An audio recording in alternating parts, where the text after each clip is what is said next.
The summer sun was a relentless blaze, and the air smelled like chlorine and freshly cut grass. I tossed my duffel bag onto the bed in the guest room of my aunt's house, already feeling the weight of the season ahead. Ryan leaned against the doorframe, his arms crossed, that familiar smirk playing on his lips. Of course, he'd look this good in just a pair of shorts and a tank top, I thought, trying to ignore the way his presence filled the room. Ready to get your ass handed to you in basketball, he teased, his voice low and laced with that easy confidence I both admired and envied. I rolled my eyes, but I couldn't help the grin that spread across my face. You wish. Just because you're taller doesn't mean you're better. He laughed, a sound that felt like it belonged to summer itself, and pushed off the doorframe. We'll see about that, cuz. The days blurred together in the best way possible. We spent hours on the basketball court, sweat dripping down our backs as we trash-talked and laughed. Ryan was relentless, always finding a way to one-up me, but there was a camaraderie in it, a rhythm to our back and forth that felt like home. In the afternoons, we'd hit the pool, the cool water a welcome relief from the heat. Ryan would dive in with a splash, surfacing with his hair plastered to his forehead, and I'd pretend not to notice the way his muscles rippled as he climbed out. Nights were my favorite. We'd sit on the porch, the cicadas humming in the background, and talk about everything and nothing. Ryan had this way of making me feel like I was the only person in the world when he listened, his dark eyes focused on me, his knee brushing against mine. It was during one of those nights that everything changed. The air was thick with humidity, and the stars were scattered across the sky like someone had tossed them there haphazardly. We were sprawled on the living room floor, a half-empty bag of chips between us, when Ryan suggested we play truth or dare. I hesitated, but only for a moment. Fine. You first. He leaned back on his elbows, his grin smug. Truth or dare? Dare, I said, feeling bold. His eyes sparkled with mischief. I dare you to kiss me. My heart stuttered in my chest, and I laughed nervously. What? No way. Chicken, he teased, his voice dripping with mockery. I glared at him, my pulse racing. Fine. The room was suddenly too quiet, the space between us charged with something I couldn't name. I leaned in, my heart pounding so loudly I was sure he could hear it. His lips were soft, and the kiss was brief, just a brush of skin against skin, but it sent a shockwave through me. I pulled back quickly, my face burning, and looked away. We didn't talk about it after. We went back to our easy banter, our days filled with basketball and swimming and laughter. But the tension was there, simmering beneath the surface, and I couldn't stop thinking about it.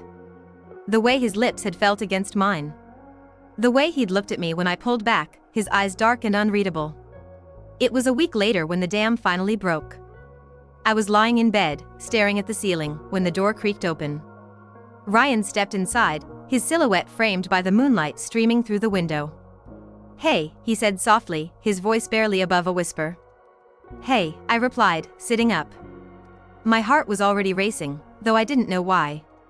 He crossed the room and sat on the edge of my bed, his weight causing the mattress to dip. For a long moment, neither of us spoke. The silence was heavy, filled with all the things we weren't saying.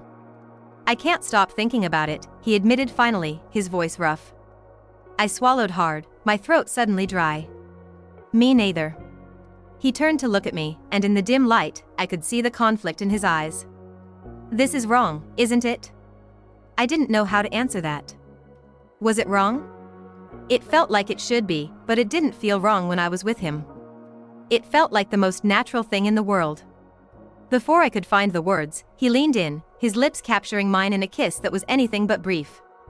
This time, there was no hesitation, no teasing. It was raw and desperate. Like we were both trying to piece together something we didn't fully understand. The kiss deepened, and my hands found their way to his shoulders, pulling him closer. His fingers tangled in my hair, and for a moment, the world outside ceased to exist.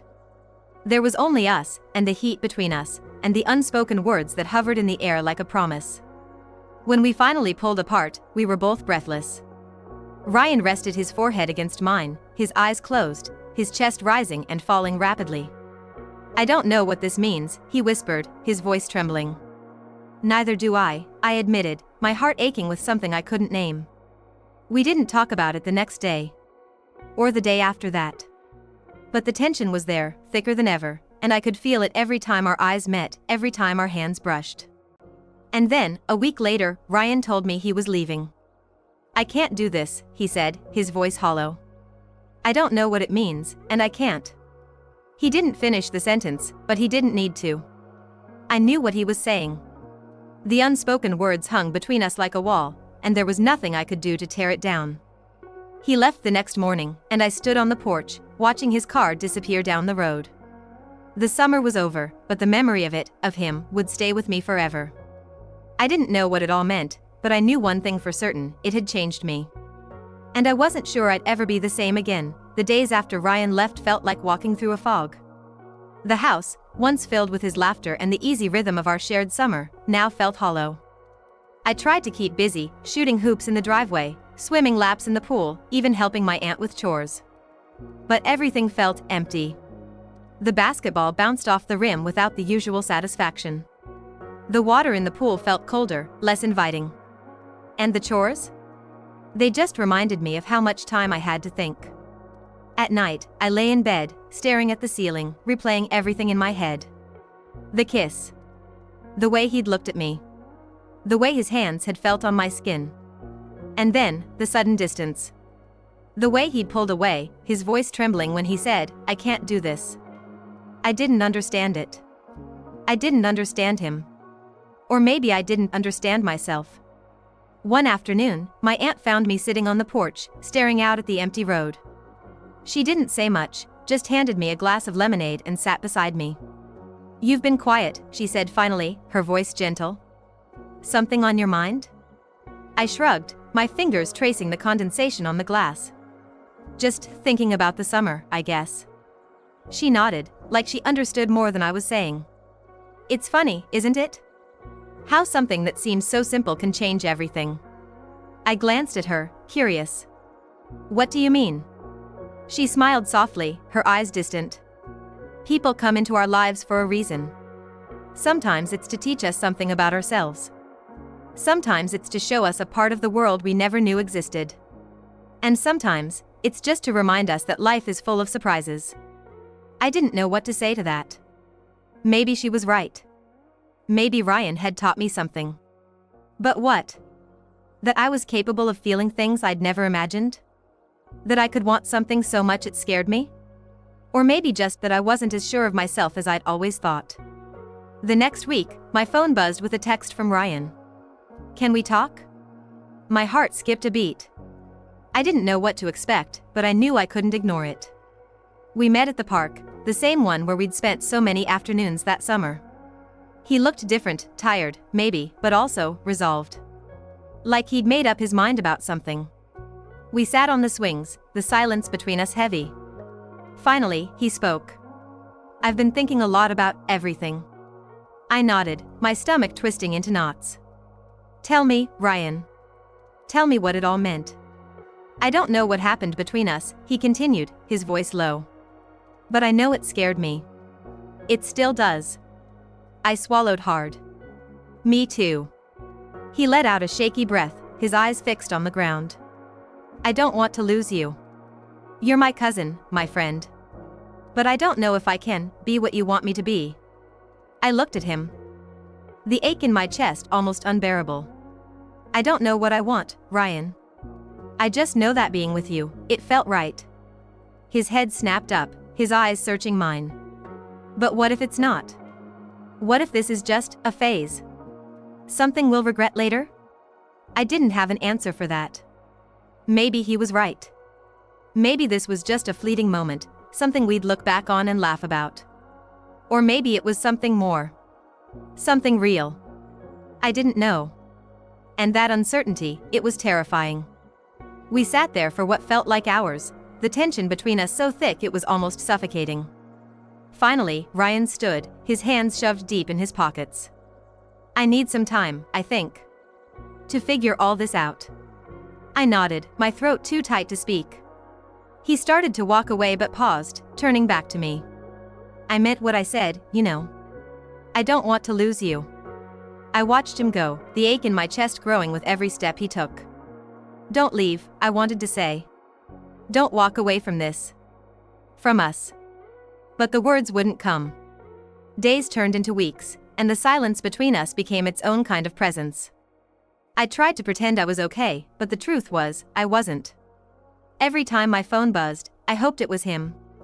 Every time I passed the park, I looked for him. But he was gone, and I didn't know how to reach him. One night, I couldn't take it anymore. I grabbed my keys and drove to his house, my heart pounding in my chest. I didn't know what I was going to say, but I knew I couldn't keep living in this limbo.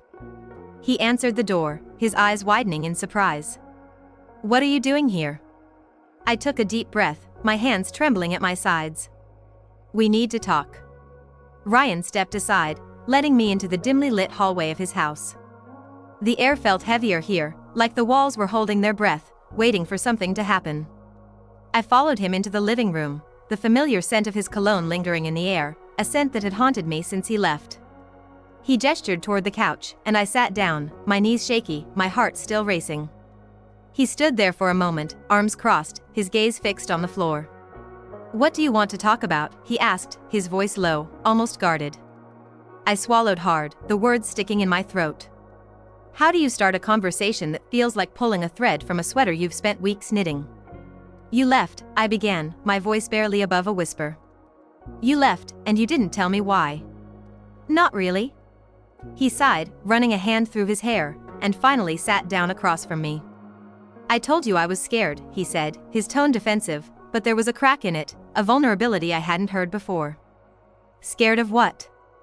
I pressed, leaning forward, my elbows on my knees. "Of me? Of us? Or of yourself?" He looked at me then, his eyes dark, conflicted. "All of it," he admitted, his voice breaking. "I don't know what I'm doing, okay? I don't know what this means." "It doesn't have to mean anything," I said, the words slipping out before I could stop them. "It can just be what it is." He shook his head, his jaw tightening. "It's not that simple." "Why not?" I asked, my voice rising slightly. "Why does it have to be complicated? We're just two people who care about each other. Isn't that enough?" He looked away again, and for a moment, I thought he might get up and leave. But then he spoke, his voice soft, almost fragile. "What if it's not? What if we're just confusing something temporary for something real?" I stared at him, my chest tightening. Was that all it was to him? Temporary? "You don't really believe that, do you?" I asked, my voice trembling. He didn't answer, but the silence was enough. It was like a punch to the gut, the realization that maybe he didn't feel the same way I did. That maybe I was the only one who had been holding on to this, believing in it. I sat back, my mind racing, my heart aching. "So that's it?" I asked, my voice barely audible. "You're just going to walk away?" "I don't know what else to do," he said, his voice cracking. "I don't know how to be what you need me to be." "You don't have to be anything," I said, my voice rising. "Just be here. Just be honest with me." He looked at me then, his eyes filled with something I couldn't quite name, regret, longing, fear. "It's not that simple," he repeated, his voice barely above a whisper. The words hung in the air between us, heavy and unspoken. I wanted to argue, to tell him he was wrong, to make him understand that we could figure this out together. But the look in his eyes stopped me. He was as lost as I was, maybe even more so. After a long silence, he finally spoke again. "I'm sorry," he said, his voice choked. "I'm sorry I can't give you what you want." I felt tears prick at the corners of my eyes, but I blinked them away, refusing to let him see how much this was tearing me apart. "It's not about what I want," I said, my voice steady despite the storm inside me. "It's about what we both want. And if you don't want this, if you're not willing to try, then I can't make you." He nodded slowly, his shoulders slumping as if the weight of the world had just landed on them. "I don't know what I want," he admitted, his voice barely audible. I stood up then, my legs unsteady, my heart heavy. "Maybe you should figure that out," I said, my voice firm despite the lump in my throat. "Before you hurt us both more than you already have." I turned to leave, but his voice stopped me. "Wait," he said, standing up quickly. I turned back to face him, my heart pounding in my chest. "What?" He hesitated, his eyes searching mine for something, forgiveness, understanding, I wasn't sure. Then, before I could react, He stepped forward, his hands cupping my face, his lips pressing against mine. It was a kiss full of desperation, of longing, of everything we hadn't been able to say. For a moment, I let myself fall into it, my hands gripping his shirt, my heart racing. But then I pulled back, my chest heaving, my mind spinning.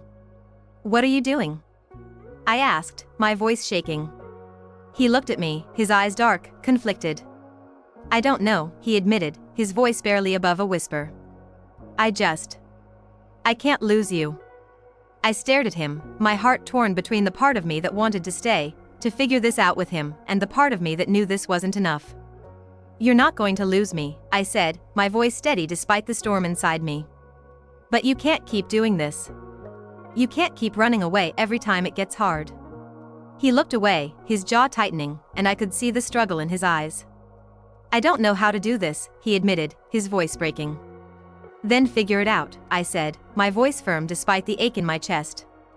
"But don't expect me to wait around while you do." I turned and walked out the door, my heart pounding, my mind racing. I didn't know what was going to happen next, but I knew one thing for sure: I couldn't keep living in this limbo. I couldn't keep waiting for him to figure out what he wanted. As I got into my car, my phone buzzed. I glanced at the screen, my heart skipping a beat when I saw his name. I hesitated, my finger hovering over the screen. Then, with a deep breath, I picked up. "I'm sorry," he said, his voice choked. I don't know what I'm doing." I closed my eyes, my heart aching. "I know," I said softly.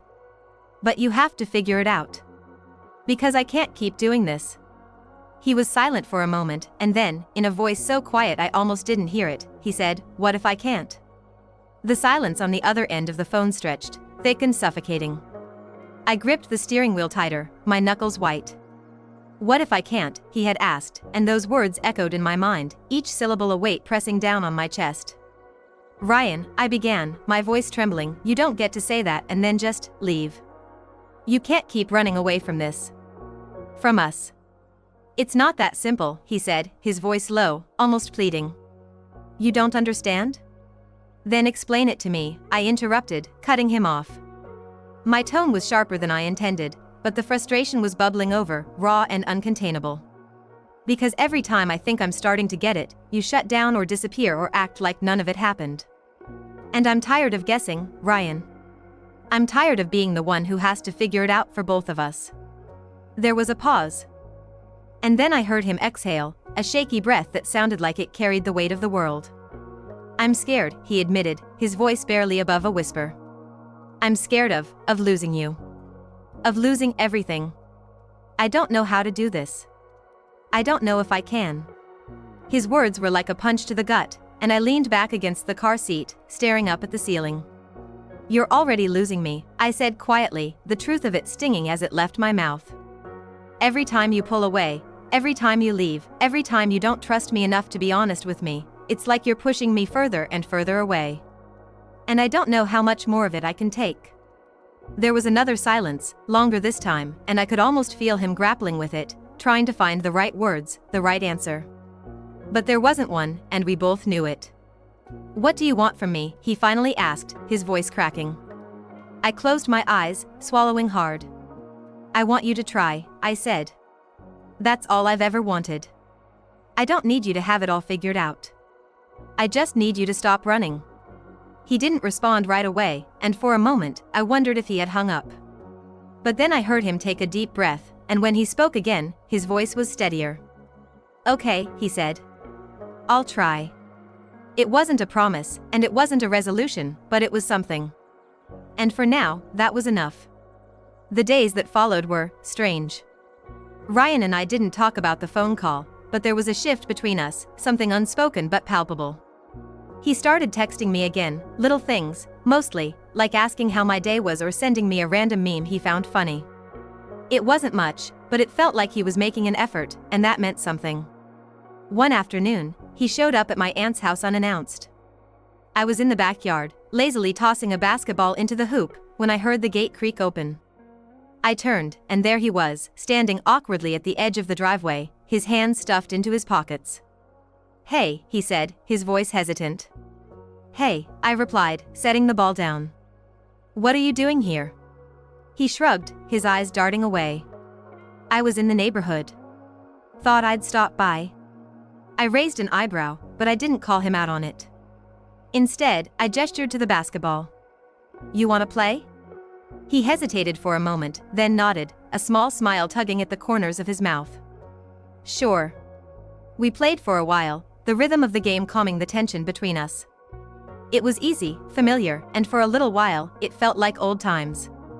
But then, as we were taking a break, sitting on the grass with our backs against the fence, he turned to me, his expression serious. I meant what I said, he said, his voice quiet. I'm going to try. I looked at him, my heart skipping a beat. I know, I said softly. And I'm here. I'm not going anywhere. He nodded, but his eyes were still clouded with uncertainty. I need you to be patient with me. It's a lot. I know it is, I said, reaching out to touch his hand. But we'll figure it out. Together. He didn't say anything, but he didn't pull away either. And in that moment, it felt like we were finally on the same page. A few nights later, I found myself lying in bed, staring at the ceiling, unable to sleep. My mind was racing, thoughts of Ryan swirling in my head like a storm I couldn't calm. Just as I was about to reach for my phone, I heard a soft knock at my door. I froze, my heart pounding. Come in, I called, my voice barely above a whisper. The door creaked open, and Ryan stepped inside, his face shadowed in the dim light. He hesitated for a moment, then crossed the room, sitting down on the edge of my bed. Couldn't sleep, he said, his voice low. Neither could I admitted, sitting up and scooting over to make room for him. He didn't say anything for a long time, just sat there, staring down at his hands. Then, without warning, he turned to me, his eyes searching mine. I'm scared, he said, his voice barely audible. I'm scared of what this means. Of what it could do to us. I reached out, placing a hand on his arm. I'm scared too, I admitted. But that doesn't mean we shouldn't try. He looked at me, his eyes filled with a mixture of fear and hope. And then, without a word, he leaned in, his lips brushing against mine in a kiss that was softer, sweeter than any we had shared before. It was different this time. There was no hesitation, no doubt. Just the two of us, in that moment, letting go of everything that had been holding us back. When we finally pulled away, he rested his forehead against mine, his breath warm against my skin. I don't want to mess this up, he whispered. You won't, I said, my voice steady. We won't. He nodded, but I could still see the uncertainty in his eyes. What if I'm not ready? I reached up, cupping his face in my hands. Then we'll take it one day at a time, I said. But you have to promise me one thing. What? He asked, his voice barely a whisper. Promise me you won't run away again, I said, my heart pounding in my chest. He hesitated, his eyes locked on mine. Then, softly, he said, I promise. It wasn't a perfect resolution, and there were still so many questions left unanswered. But in that moment, it was enough. Because for the first time in a long time, it felt like we were finally moving forward. The days that followed Ryan's promise felt lighter, as though the air had shifted. The tension that had weighed us down for weeks was still there, but it was different now, charged with something new, something that made my stomach flutter every time he glanced my way. We fell back into our old rhythm, the one we'd perfected over summers of basketball games and late-night talks. But this time, it was laced with something neither of us dared to name. Ryan was different too. He wasn't running anymore. He stayed close, his presence a constant reminder of the promise he'd made. He'd show up at my door in the mornings, his hair still messy from sleep, and drag me out to the basketball court before the sun got too high. We'd play until our shirts stuck to our skin, and then we'd collapse on the grass, laughing and gasping for air. You're getting worse, he teased one afternoon, tossing the ball at me with a smirk. I caught it, narrowing my eyes. Or maybe you're just getting lucky. He raised an eyebrow, his grin widening. Luck's got nothing to do with it. I rolled my eyes, but I couldn't stop the smile tugging at my lips. There was something about the way he looked at me now, like he was trying to figure me out, piece by piece. It made my chest tighten in the best and worst way. The nights were harder. The heat of the day would linger, making it impossible to sleep, and we'd end up on the porch, the cicadas humming around us. We'd talk about everything and nothing, but there was always this undercurrent, this unspoken thing that hung between us. One night, after a long silence, Ryan turned to me, his voice quiet. "Do you ever think about it? That night?" I froze, my fingers tightening around the edge of the chair. "Yeah," I admitted, my voice barely above a whisper. "All the time." He looked away, his jaw tightening. "Me too." There was a pause, heavy and thick, before he added, "It's not like I can just forget it, you know? No matter how much I try." I didn't know what to say to that. I didn't know how to tell him that I didn't want to forget it, that it was all I could think about, his hands, his lips, the way he'd looked at me like I was the only thing that mattered. Instead, I just nodded, staring out at the darkness. The tension continued to build, a slow, steady burn that neither of us could ignore. It was in the way our hands brushed when we passed the basketball, the way he'd linger in the doorway after saying goodnight, like he was waiting for something. Then, one night, it finally broke. I was in my room, lying on the bed and staring at the ceiling, when I heard the soft knock on the door. I knew it was him before I even opened it. Ryan stood there, his hair messy and his eyes dark, like he hadn't been sleeping either. "Hey," he said, his voice rough. "Hey," I replied, stepping back to let him in.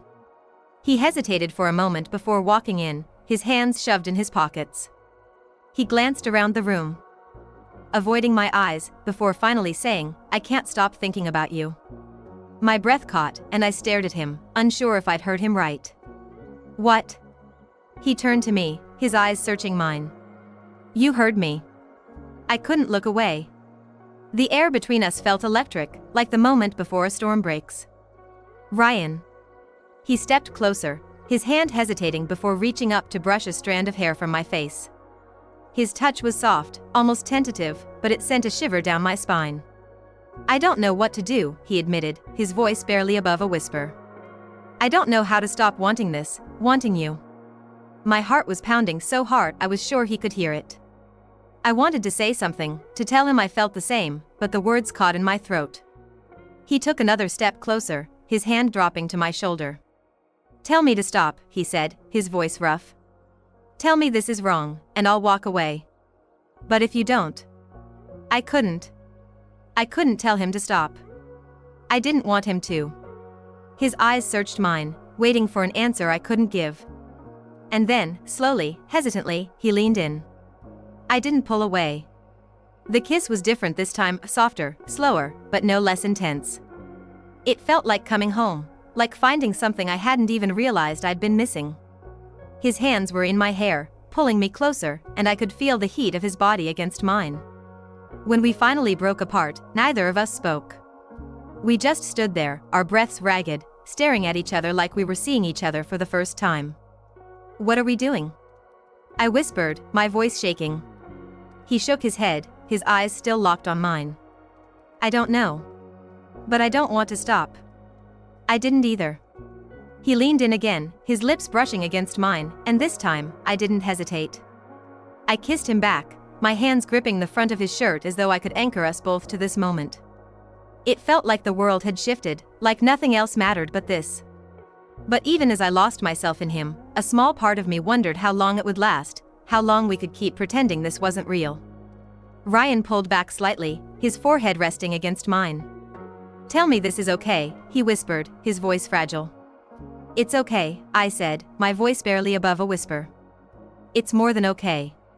He let out a shaky breath, his hands tightening on my waist. "I don't want to mess this up," he admitted, his voice breaking. "I don't want to lose you." "You won't," I said, my voice steady despite the storm raging inside me. He looked at me, his eyes searching mine for something, reassurance, maybe, or permission. And then he kissed me again, slow and deep, like he was trying to memorize the feel of me. But even as we lost ourselves in each other, I couldn't shake the feeling that this was just another moment we wouldn't be able to hold on to forever.